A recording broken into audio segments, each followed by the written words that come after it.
These past few days guys, sunod-sunod po yung update ng YouTube. Isa na po dun yung pagbabago sa monetization requirement niya sa paparating na February 1, 2027, which is next year pa naman po yun magaganap. Pero ngayon guys, meron tayong bagong update ulit. So small update lang naman ito, especially sa ating views dito sa YouTube na magaganap this coming August 24, 2026. So 4 to 5 days from now guys, magaganap na siya. So yung sources natin dito guys, mga legitimate sites and of course Google Help na din para talagang makita natin yung accurate update about sa bagay na to.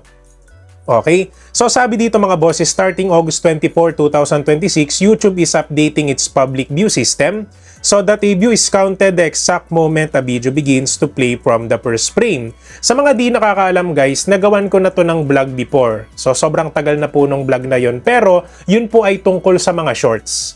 So yun po ay bagong update ng mga short videos natin. Okay? Pero ngayon guys, sabi dito YouTube is updating its public view system. So ibig sabihin kung paano nakakount yung viewership. So the view is counted the exact moment a video begins to play from the first frame. So ibig sabihin yung unang click mo pa lang doon sa video kahit hindi ka umaabot doon sa specific na oras or segundo, so makakount na siya as a view doon sa unang click pa lang doon sa video na yon. This change removes old watch time minimums across long-form videos, live streams, and shorts to standardize metrics globally. Okay, so ito pa guys, sabi dito, key details of the update. So ito po yung dapat natin alamin, dapat natin pag-aralan kung tayo po ay gumagawa ng mga long videos, live stream, and shorts.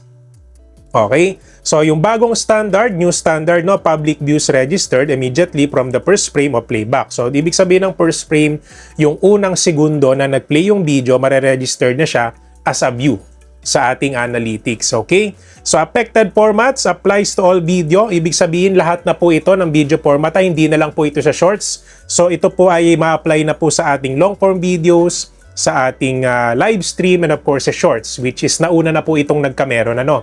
So sabi dito, number 3, no watch time rule. So the historical 30-second requirement for longer videos is completely removed. Sa mga di nakakaalam guys, hindi nyo ba napapansin na kahit may nanonood sa inyo na mga viewers nyo, pero bakit hindi nagka-count as a view? Or bakit hindi nadagdagan yung views or hindi nadadagdagan yung views ng mga videos nyo? Kasi nga dati meron tayong rule or watch time rule na hanggat hindi umaabot sa 15 second to 30 second pataas yung panonood ng isang viewer natin sa mga videos natin, hindi siya magka-count as a view. So dahil dito guys, dito sa bagong update, yung unang segundo pa lang or yung unang beses na clinic pa lang ito ng mga viewers natin, magka-count na siya bilang view sa mga videos natin. So wala na siyang specific requirement na dapat umabot muna ng 10 to 30 seconds mahigit bago mag-count siya as a one view. Okay? So sabi dito, higher public numbers, total public view counts on channels will likely increase and grow much faster. So parang expect na natin na sa darating na August 24, 2026 is mapapansin natin yung bilis ng pagangat ng views. So hindi ko ginagarantid na mapapansin nyo ito, pero dun sa mga kaibigan natin na nasa proseso ng pagangat, yung merong stable channels na talagang meron naman talagang viewership, so for sure mga boss, mapapansin nyo to sa mga channels na parang medyo bumilis-bilis yung pag-angat ng viewership ko. So mapapansin natin yan guys this coming August 24, 2026. Pero guys, hindi guaranteed to. So syempre dun pa rin tayo sa mga quality na videos. So for sure mapapansin nyo ito. Okay? So yung tanong ng karamihan, DJ, ano ba yung magiging impact nito sa analytics and of course sa monetization namin? Hello everyone, especially the live streamers out there. Are you searching for a reliable, safe, fast, and affordable recharge or top-up service? If you're using the Sugo and Chamet apps, I suggest you visit the CocoDP platform. To get a huge discount, use the Cocoin payment method. Don't forget to click the link in the comment section and log in to CocoDP. The CocoDP platform offers plenty of games and live apps that you can choose from. Now, I will teach you how you can buy Chamet Diamonds here on CocoDP. First, enter your UID. Second, choose the package you want to purchase. Third, select the Cocoin payment method to get a bigger discount. Other payment options are also available. Fourth, enter your email address. Final step, click Buy Now. In just a few seconds, you will receive the package purchase and you can check it directly in your email. So what are you waiting for? Visit CocoDP today. So, meron ditong sinasabi guys about sa engaged views. Ayan, so YouTube will keep tracking previous retention standards as engaged views inside YouTube Analytics Advanced Mode so creators can see true viewer interest. So guys, na-discuss ko to doon sa ating lumang video regarding doon sa bagong update sa Shorts. So doon pinaliwanag ko po kung ano ba yung pinagkaiba ng general views or public views doon sa engaged views. Okay? So parang ang mangyayari dito sa engaged views mga boss is ito yung mga views natin na kung saan talagang interested yung mga viewers natin. So umabot sila ng 30 seconds mahigit. So kumbaga lahat ng mga views na umaabot ng ganon duration, so dito siya magka-count sa engaged views. Okay, so ganun po yun ano. So pagdating naman guys sa earnings at YouTube Partner Program, Creator Earnings, Ads Revenue, and YouTube Partner Program, eligibility will not change. So walang mababago or be affected by this metric shift.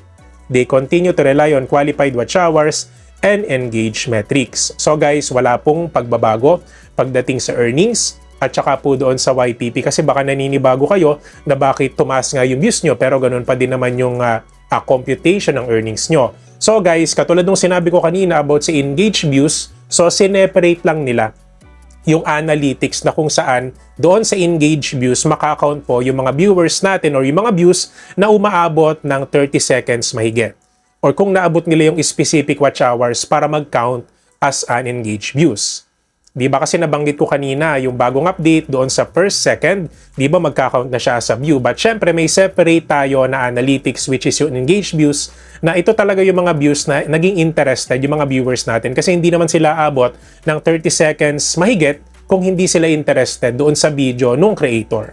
Okay, so ganun po yun ano. So name changes, YPP entry terms change slightly to qualified shorts views and qualified watch hours instead of public terms. So pagdating naman guys sa terminology, baka may mapansin kayo na pagbabago especially doon sa mga boardings, sa mga terms na ginagamit especially sa monetization, ano, sa YouTube Partner Program, ano.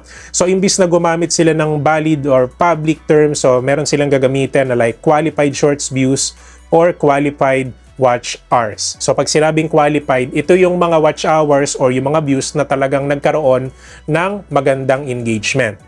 Okay? So kung ako yung tatanungin nyo guys, sobrang ganda ng update na to kasi kahit papaano, mas nalalaman natin kung nagiging interested ba yung mga viewers natin sa videos na meron tayo or hindi.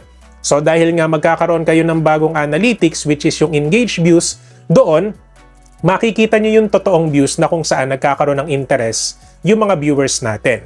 Diba kasi makikita nyo po yan guys, may views na kung saan overall makikita nyo at doon sa mismong engaged views, doon nyo makikita yung mga views na kung saan talagang naging interested yung mga viewers nyo kasi hindi naman sila abot ng 30 seconds or 1 minuto mahigit kung hindi naman interested yung mga viewers nyo. So lahat ng views na makikita nyo sa engaged views talagang maganda. Ibig sabihin ng maganda talagang interested po yung mga viewers natin dun sa videos na meron tayo.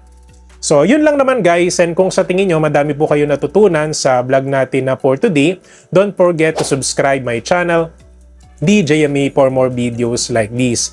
And guys, gusto ko lang din po pala i-shoutout yung ating mga solid viewers na lagi nag-aabang ng vlogs natin daily or weekly. Ayan, so mega love shoutout po pala sa inyo mga boss, and of course guys sa ating DJME exclusive members na nagpa-member last month and this month. Ayan, so bilang perks, ipineplex natin sila Brendo Power Video at guys, meron silang tinatawag na monthly community post na kung saan monthly pineplex po natin sila sa ating community para mas makilala po sila ng ating mga subscribers and bagong viewers.